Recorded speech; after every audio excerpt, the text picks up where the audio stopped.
Para mitra kebajikan, selamat berjumpa dengan saya Bambang Eko Prasetyo, pencerita relief Candi Borobudur.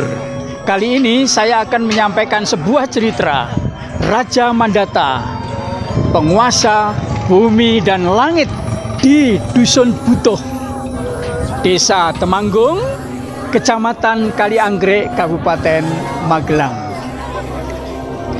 Tolong dicatat, nanti kalau teman-teman berkunjung ke Candi Borobudur, dicek dulu relief Awadana panel 39 sampai dengan panel 48. Demikian ceritanya.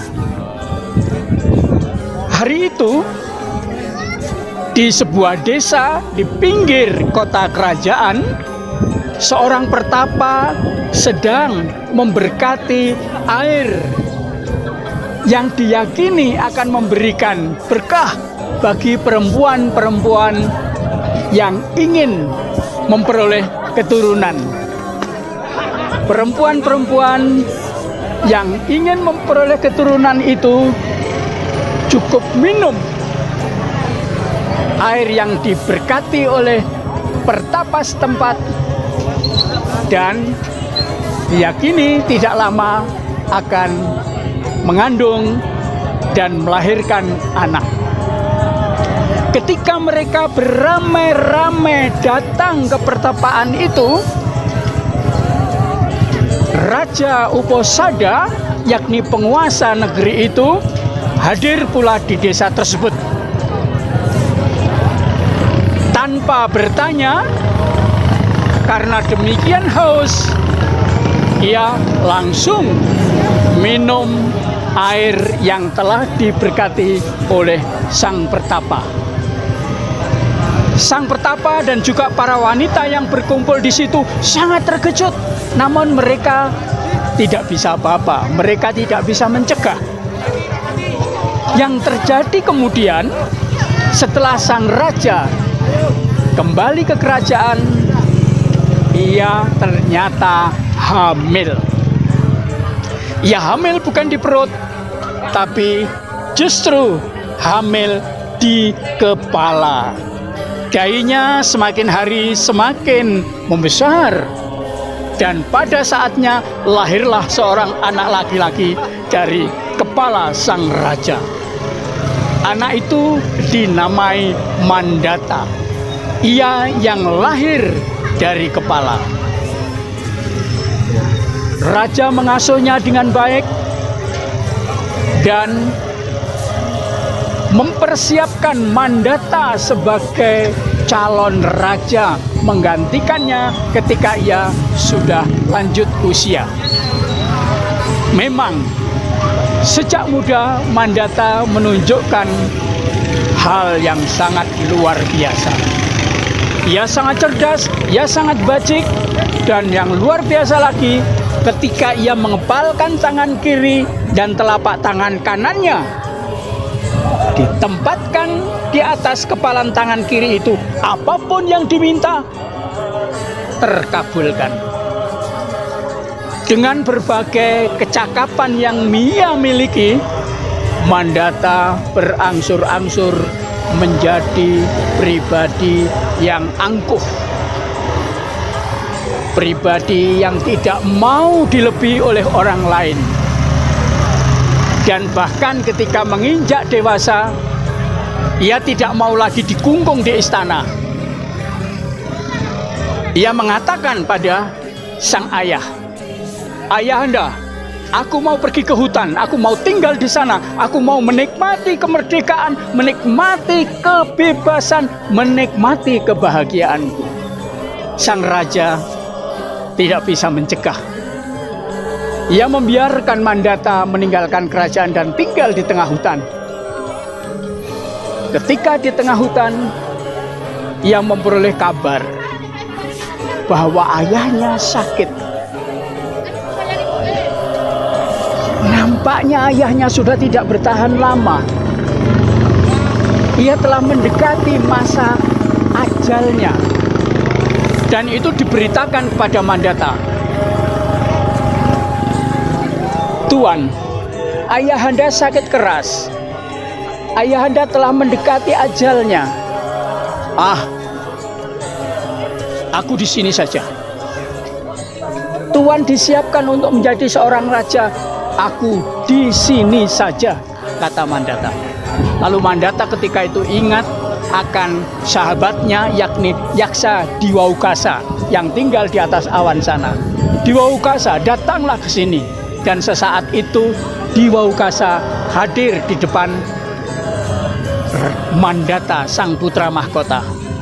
Iya, Tuan. Ada apa? Apa yang bisa saya lakukan untuk Tuan? Diwaukasa. Istana mengabariku bahwa aku akan menjadi seorang raja. Nah, kalau memang aku harus menjadi raja, di sini pun aku bisa menjadi raja. Kau bisa membantu aku? Siap, Tuan. Bangunkan istana, dan aku akan menjadi raja di sini. Begitu yang diminta oleh Mandata, dan Diwaukasa meloloskan apapun yang diminta Mandata. Terima kasih, Diwaukasa. Aku telah mempunyai istana, aku telah mempunyai rakyat, aku juga telah melantik diriku sebagai raja yang berkuasa. Baiklah, Tuan. Saya langsung meninggalkan tempat ini, Tuan. Terima kasih, terima kasih. Akhirnya Mandata memerintah, dan ia berupaya untuk memperhatikan rakyatnya secara seksama, ingin membantu rakyatnya seoptimal mungkin. Ketika rakyatnya sedang bercocok tanam, Mandata mengatakan, langit turunkan biji-bijian untuk rakyatku. Saat itu pula biji-bijian turun. Ketika Mandata melihat rakyatnya menanam kapas, bahkan dia mengatakan kepada langit, langit turunkan kapas, turunkan kain, turunkan pakaian. Semua terjadi. Dan ketika ia bertanya kepada rakyatnya, siapa yang membuat ini? Tuan dan kami. Oh, bukan kalian, aku. Mandata tidak mau orang lain mengatakan ia telah berbuat sesuatu untuk kemajuan negaranya. Mandata hanya tahu semuanya ini ia kerjakan seorang diri. Kembali dia bertanya kepada Diwaukasa dengan memanggilnya lagi. Diwaukasa, hadirlah. Siap, Tuan, siap. Diwaukasa, apakah ada negara yang belum kukuasai? Ada, Tuan, kuasai sekarang. Mandata menyerang dan menguasai negara-negara di sekitar. Setelah semua negara terkuasai, sampai tidak ada lagi tempat di muka bumi yang bukan wilayahnya, Diwaukasa ditanya lagi oleh Mandata.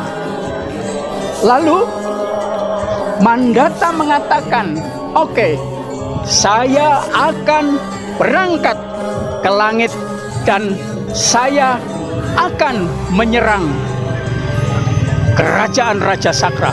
Dia langsung berangkat ke kerajaan Sakra, dan seketika itu Sakra mengizinkan Diwaukasa untuk bersama-sama berada di kerajaan para dewa, dan bahkan Sakra rela berbagi kuasa. Ada 2 singgasana disiapkan. Saat itu kerajaan para dewa diserang oleh para Asura. Para Asura itu dihadapi oleh Mandata. Ketika ia membentangkan gendewanya, seketika para Asura lari terbirit-birit. Mandata menang atas para Asura.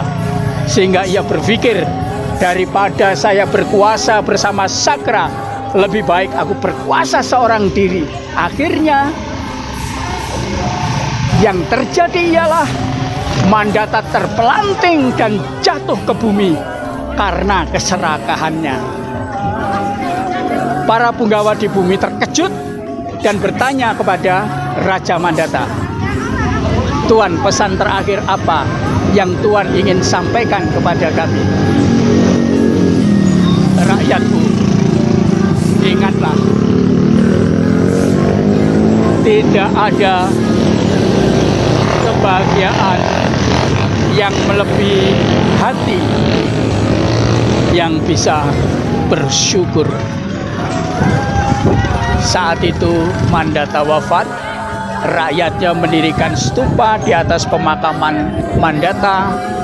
Rakyat berziarah ke makam Mandata karena ia mengagumi pesan terakhir Mandata bahwa tidak ada kebahagiaan yang melebihi hati yang bisa bersyukur.